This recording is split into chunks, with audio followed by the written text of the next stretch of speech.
அவர் சத்யன் பேசுனதை நீங்கள் கேட்டிருப்பீங்க. 2021 அப்போது மத்திய எம்ஐபியினுடைய இணையமைச்சராக இருந்த மரியாதைக்குரிய திரு முருகன்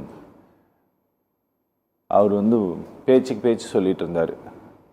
அப்போ முதலமைச்சர் திரு எடப்பாடி பழனிசாமி, அடுத்த முதலமைச்சர் யாருங்கிறத டெல்லி தான் தீர்மானிக்கும்ட்டு அவர் முதலமைச்சராக இருந்த போதே சொன்னீங்க. நீங்கள் இன்னைக்கு நேற்று சொல்லல, இன்னைக்கு நீங்கள் டபுள் என்ஜின் சர்க்கார்னு லாபகமாக மாற்றிருக்கீங்க. ஆனால் அவர் சிஎம்மாக இருந்த போதே சொன்னீங்க அடுத்த சிஎம் யாருன்ட்டு எங்கள் டெல்லி தான் தீர்மானிக்கும்ட்டு.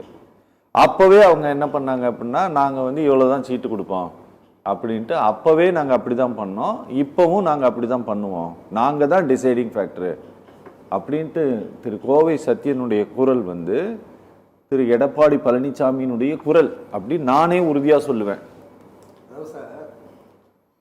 2021ஆம் ஆண்டு தேர்தல் பேச நீங்க ராம்தாஸ் அத்வாலே வச்சு 10 சீட்டு கேட்டாலும் சரி, நீங்க அதுக்கு பதில் சொல்லுறேன். பாஜக அவர்களை தூண்டுகிறதா இவர்களை தூண்டுகிறதா? அதிமுக எங்களோட கூட்டணியில் இருக்கக்கூடிய கட்சி, சரி, தேசிய ஜனநாயக கூட்டணியில் அங்கம் வைக்கின்ற மிகப்பெரிய கட்சி. அதனுடைய கூட்டணியை மாண்பை சிதைக்கும் விதமாக பாஜகவே செயல்படுகிறது என்ற மாதிரி ஒரு கருத்துருவாக்கத்தை நீங்க தயவுசெய்து செய்யாதீங்க. அது நல்ல விஷயம் அல்ல. அது எந்த விதத்திலுமே ஒரு ஆதாரமற்ற ஒரு அடிப்படை இல்லாத ஒரு பேச்சு.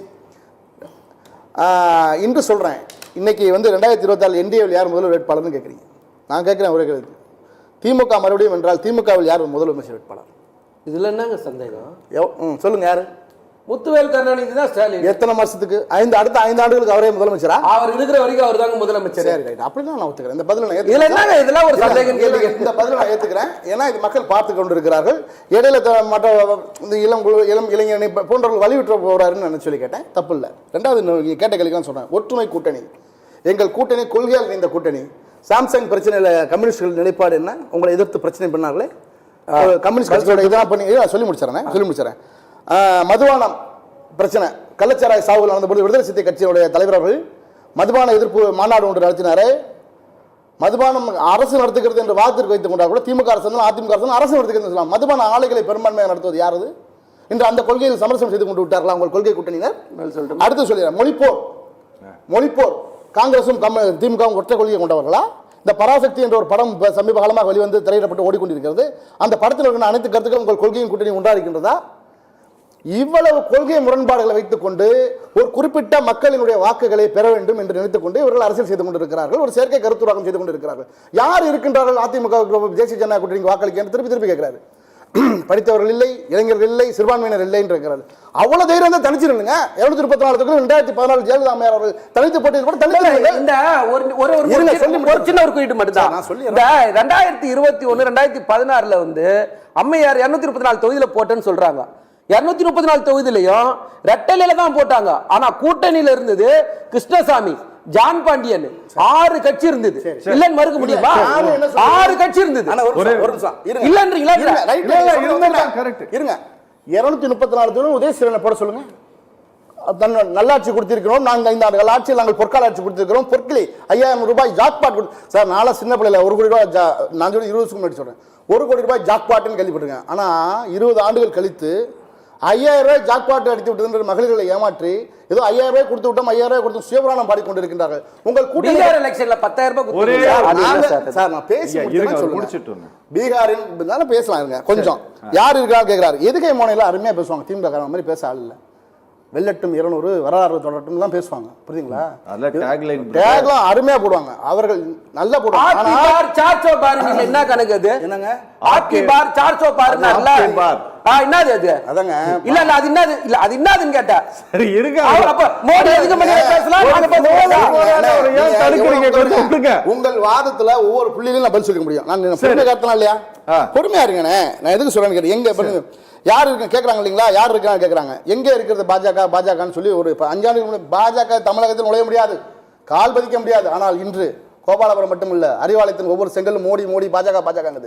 பாஜக வளர்ந்து இருக்கக்கூடிய கட்சி, தனிப்பட்ட ஒரு கூட்டணி அமைத்து வளர்ந்து வரக்கூடிய கட்சி. இன்று மோடியை ஆதரிக்க மத்திய சொன்ன தேசிய அரசியலை விரும்பக்கூடிய நபர்கள் இங்கே அதிகரித்து விட்டார்கள் என்ற ஆற்றாமை.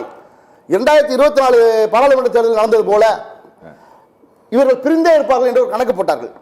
ஆனால் ஒன்றிணைந்து விட்டார்களே ஐயோ என்று மீண்டும் தன் கூட்டணியை பலப்படுத்த இன்று வரை இருக்கின்ற கூட்டணி போதும் தானே? உங்களோட கூட்டணி பலமாக தானே இருக்கிறது, வெற்றி கூட்டணி தானே? ஏன் மறுபடியும் வரவங்க சேர்த்துக்கிட்டே இருக்கீங்க? ஒரு அச்சம், ஒரு அச்சம். Okay. இவர்களுக்கு தமிழக மக்கள் இதுக்குள்ள அச்சம், இவ்வளவு சலுகைகள் கொடுத்து விட்டோம், இவ்வளவு பண்ணிவிட்டோம் சொல்லி சொல்கிறார்கள். அதெல்லாம் ஒண்ணுமே கிடையாது. மக்கள் இலவசங்களுக்கு ஏமாறுவர்கள் அல்ல தமிழக மக்கள். இன்று அப்படிப்பட்ட சமூகத்தை நீங்கள் கண்கூடாக நீங்கள் வைத்து விட முடியாது. ஆனா காலம் பழுது என்று நினைத்துக் கொண்டு சார் நான் சொல்லி முடிச்சேன், அப்புறம் பேசுறேன். எனக்கு நேரம் கொடுங்க தயவுசெய்து. புரியுங்களா? பிஎல்ஏல பாத்தீங்கன்னா வாக்காளர்கள் அதிகபட்சமாக அடிக்கப்பட்ட வாக்காளர்கள் நம்பர் 1 இடத்துல கொளத்தூருக்கு, 2வது இடத்துல சேப்பாக்கம் இருக்கு. இதெல்லாம் ஒரு அச்சத்தின் வெளிப்பாடு. தன்னுடைய திமுகவின் பிரதான தலைவர்கள் இருக்கக்கூடிய தொகுதிகளே பிஎல்ஏ இவ்வளவு தூரம் மக்கள் வாக்காளர்கள் குறைந்து போயிருக்காங்க, அவ்வளவு அச்சம். அதனால அவர்கள் கூட்டணியை வலுப்படுத்த இன்னும் முயன்று கொண்டே இருக்கின்றார்கள், அதை செய்து கொண்டிருக்கின்றார்கள். இன்னொன்னு சொல்லியிருந்தேன், அண்ணன் ஒருத்தர் சொல்லிட்டு இருந்தாருங்க, யூகம் நிறைய யூடியூபர் போல இருக்கு அவர் அண்ணன், பயங்கரமா கற்பனை பண்றாரு. சினிமா கதை எழுதலாம் போல இருக்கு. பாஜக தான் காரணம், அவர் அதை பேசினாரு எல்லாம். 2016 எடுத்துங்க, நாங்க கூட ஒரு 5 வருஷம் 10 வருஷம் பண்ணி போக கூடாது. ஆனா இவங்க அப்படி கிடையாது, 25 வருஷம் பின்னாடி கதையெல்லாம் தோண்டி கேட்பாங்க. ஒவ்வொரு சட்டமன்ற பொதுத் தேர்தலும் ஒவ்வொரு பாராளுமன்ற பொதுத் தேர்தலும் ஒரு தனித்தனியான ரேகைகளை வகுத்துக் கொண்டே வருகிறது. அது இந்த 2026 சட்டமன்ற பொதுத் தேர்தல் ஒரு புதிய வகையான ரேகையை தமிழக சட்டமன்ற வரலாற்றில் உருவாக்கும். அது நிச்சயமாக என்டிஏ வெற்றி பெறும், உறுதியாக வெற்றி பெறும். முடிக்கிறேன், டைம் இல்ல. 10 நிமிஷம் 10 வினாடி. சரி சொல்லுங்க. அதாவது சகோதரர் சொன்னார் கொள்கை முரண்பாடு இருக்கு, இது மொழிபோர் பிரச்சனை, சாம்சங் பிரச்சனை, தமிழ் ஈழத்தமிழர் பிரச்சனை அப்படிலாம் சொன்னாரு. இதுக்கு எல்லாத்த விட முக்கியமான ஒரு பிரச்சனை இருக்கு. இந்த மண்ணை யார் ஆளணும், யார் ஆளக்கூடாது, தமிழ்நாட்டுக்குள்ள மதவாதத்தை பேசணுமா பேசக்கூடாதா, திருப்பரங்குன்ற மாதிரியான பிரச்சனைகளை உருவாக்க ஆசைப்படும் போது அதை தடுக்கிற சக்தியா திமுக தலைமையில் இருக்கிற மதசார்பற்ற கூட்டணி தான் இருக்கு. ஓகே, முடிக்கிறேன். தமிழ்நாட்டை முத்துவேலர் குடும்பம் மட்டுமே ஆள வேண்டும் என்று அண்ணன் சொல்றாரு. நான் அதெல்லாம் சொல்லவில்லை. இருங்க சார், ஒரு நிமிஷம் சொல்றேன் சார். களத்துக்கு போய் நின்னாச்சா இல்லையா, மக்கள் தேர்ந்தெடுத்தாங்க, முடிஞ்சதா இல்லையா சார்? ஒரே ஒரு நிமிஷம், இவ்வளவுதானே சார். அதுக்கப்புறம் அதிகா திரும்ப பேசலாம். சரி, டைம் தான் சார். 2006 மத்தியிலும் மாநிலத்திலும் ஒரே ஆட்சி செய்து டபுள் இன்ஜின் சர்க்காரை நிறுவிட்டார்.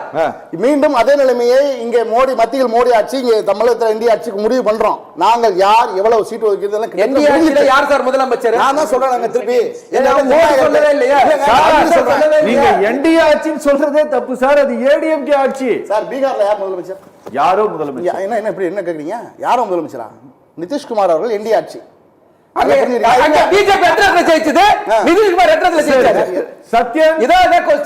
சத்யன் ஏதாவது சொல்ல விரும்புறீங்களா? நிகழ்ச்சி நான் முடிக்க போறேன். சத்யன் கொஞ்சம் சுருக்கமா ப்ளீஸ். 5 செகண்ட் தான். 2026 ஜனநாயகத்தில் மன்னராட்சி ஒழிக்கப்படும். சரி, அப்பா மகன் பேரன் கொள்ளு பேரன் என்று சுயமரியாதை விட்டு பரம்பரை கொத்தடிமைகளுக்கு விடுதலை அளிக்கப்படும். ரொம்ப நன்றி நேயர்கள். ஒரு வார்த்தையில என்ன அர்த்தம் இருக்குன்னு சொல்லணும். ரொம்ப ரொம்ப நன்றி. அடுத்த நிகழ்ச்சியில் அவர் சொல்லுவார். அடுத்த நிகழ்ச்சியில் சொல்லுவார். நிகழ்ச்சியில் 4 பேருக்குமே நன்றி.